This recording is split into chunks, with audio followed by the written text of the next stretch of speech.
How do you improve, and do we need to think about improving the relationship? I think especially post-pandemic of young people in libraries. You have two children. Like, what is their relationship to libraries, and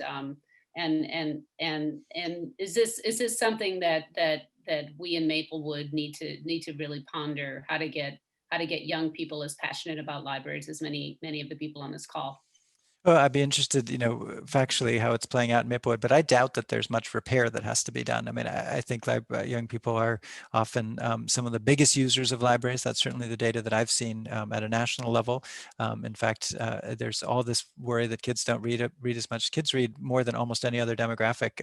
Sometimes it's, of course, a sign for school, but even on their own, kids are big readers, much more so than anybody in our age group. Until you get to the much older people who maybe have a little more time during the day. But I don't know that there's repair work that has to be done. The argument I make, though, in the book, Rebecca, is that I don't think we want to rely on old forms of nostalgia. So I have my own form of nostalgia, why I love libraries when I was a little kid and remembering how it is, it unfolded in front of me and the wonderful things I got there. But, because of the digital environment, because of the way in which young people are interacting with information, all that you can get from a Google or from the Wikipedia or otherwise, I do think that finding new forms of nostalgia for kids is an important thing. And so thinking about the different kinds of services that are ways to engage young people in the life of a library, I think that's an important endeavor. And you could go across the country and just, there's so many great teen, and youth librarians who are, yes, doing the wonderful story time and the kinds of things we've always done, but also finding